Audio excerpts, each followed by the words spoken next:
저는 78세입니다. 김영숙이라고 하죠.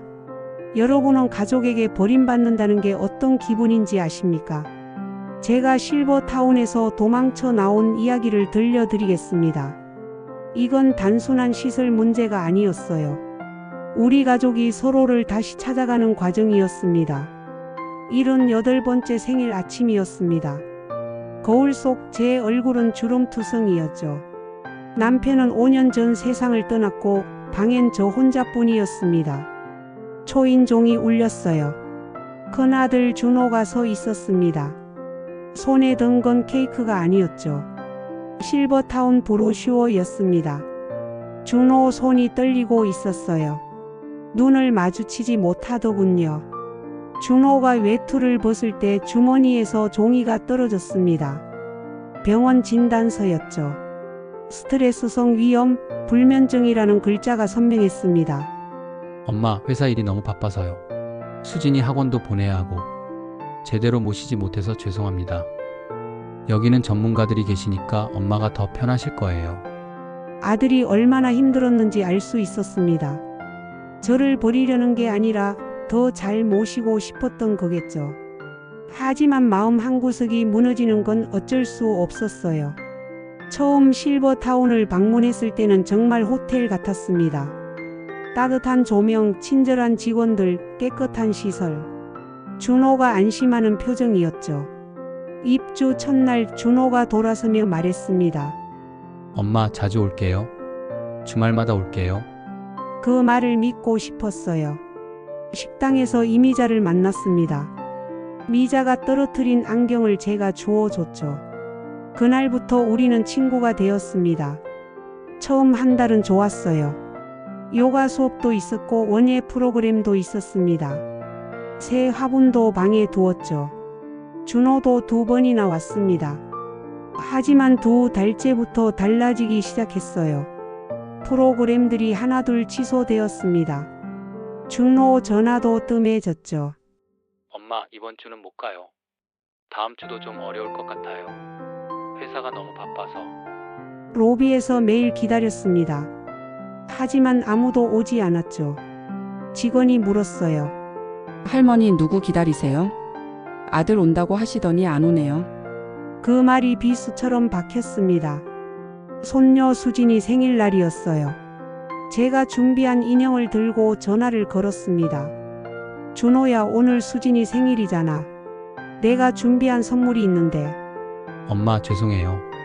오늘은 정말 안 돼요. 수진이 학원 시험도 있고. 전화를 끊고 혼자 울었습니다. 실버타운에 온 지 4개월째였죠. 준호는 한 달 넘게 오지 않았어요. 문 밖에서 미자가 듣고 있었습니다. 조용히 문을 두드리더니 제 등을 안아주었어요. 영수가, 우리 처지가 다 비슷해. 자식들이 편하려고 여기 보낸 거야. 그날 밤 충격적인 일이 벌어졌습니다. 옆방 최태수 할아버지가 쓰러진 거예요. 가슴을 부여잡고 고통스러워했죠. 간호사를 찾았지만 자리에 없었습니다. 새벽 2시 간호사는 어디에도 없었어요. 저와 미자가 필사적으로 벨을 눌렀습니다. 구급차가 도착했을 때는 이미 늦었죠. 태수 할아버지는 그렇게 떠났습니다. 마지막 순간에도 가족은 없었어요.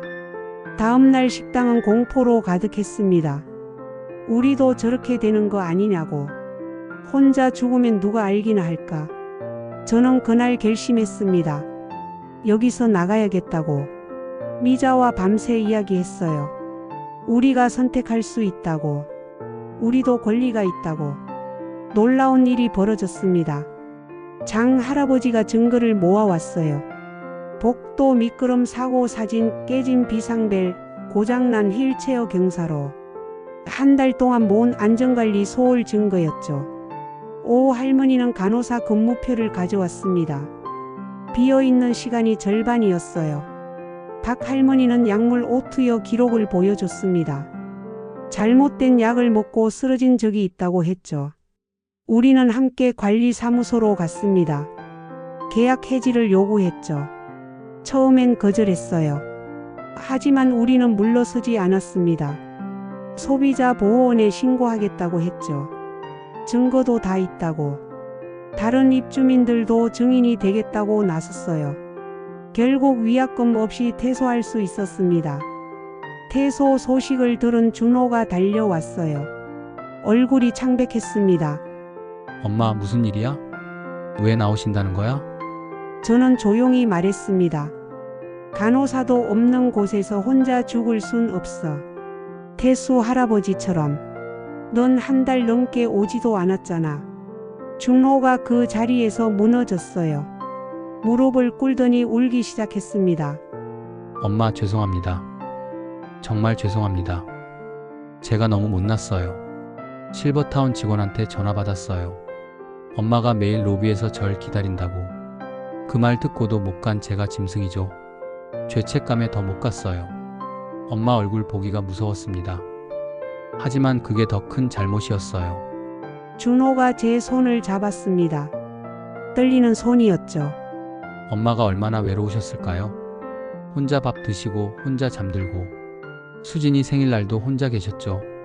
제가 정말 나쁜 아들이었어요. 저는 가족 근처 작은 아파트로 이사했습니다. 준호가 직접 구해준 집이었어요. 우리 집에서 걸어서 10분 거리였죠. 이사 첫날 준호가 종이를 꺼냈습니다. 앞으로 지킬 약속들을 적어왔다고 했어요. 매주 일요일 점심 같이 먹기, 병원 갈 때 꼭 동행하기, 수진이랑 자주 놀러오기, 명절은 꼭 함께 보내기. 엄마, 이번엔 정말 지킬게요.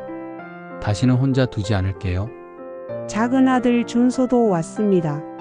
형한테 다 들었다며 울먹였죠. 엄마, 저도 죄송해요. 앞으로는 자주 찾아뵐게요. 초인종이 울렸습니다. 손녀 수진이가 달려와 안겼어요. 할머니, 보고 싶었어요. 아빠가 매일 할머니 얘기해요. 이제 맨날 놀러 올게요. 눈물이 났지만 이번엔 행복한 눈물이었습니다. 준호는 정말 달라졌어요. 매주 일요일마다 가족과 함께 왔습니다. 며느리도 반찬을 만들어 가져왔죠. 어느 날 준호가 물었습니다. 엄마, 실버타운에서 제일 힘든 게 뭐였어요? 저는 대답했습니다. 가족이 없다는 거였어. 아무리 좋은 시설도 가족을 대신할 순 없더라. 내가 안 왔을 때가 제일 힘들었어. 엄마, 정말 죄송해요. 그때 왜 그랬는지 모르겠어요. 일이 바쁘다는 핑계로. 저는 준호 손을 잡았습니다. 이제라도 깨달았으니 됐어. 우리 모두 서로가 얼마나 소중한지 알게 됐잖아. 미자가 놀러 왔을 때 말했어요. 영수가 결국 좋게 됐네. 아들이 진심으로 반성하는구나. 저는 웃으며 대답했습니다. 실버타운 일이 없었다면 몰랐을 거야. 가족이 뭔지, 서로가 얼마나 필요한지. 지금 저는 전국 복지관을 다니며 강연을 합니다. 준호가 운전해서 데려다 줘요. 엄마 이야기를 더 많은 사람이 알아야 한다면서. 강연 때마다 준호가 뒤에서 듣습니다. 들을 때마다 눈물 난다고 하죠. 자기 같은 실수를 다른 사람은 안 했으면 좋겠다고. 저는 이렇게 말합니다. 실버타운이 나쁜 게 아니에요. 가족을 대신할 수 있다고 생각하는 게 문제죠. 우리 아들도 늦게나마 깨달았습니다. 여러분께 묻고 싶어요.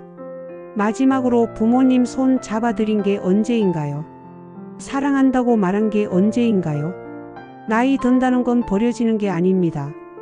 더 많은 사랑을 받아야 할 시간이죠. 그리고 자식들도 그걸 알아야 합니다. 제 이야기가 도움이 되셨다면 자녀분들과 함께 보세요. 늦기 전에 서로의 소중함을 깨달았으면 좋겠습니다. 여러분의 이야기도 댓글로 들려주세요. 감사합니다.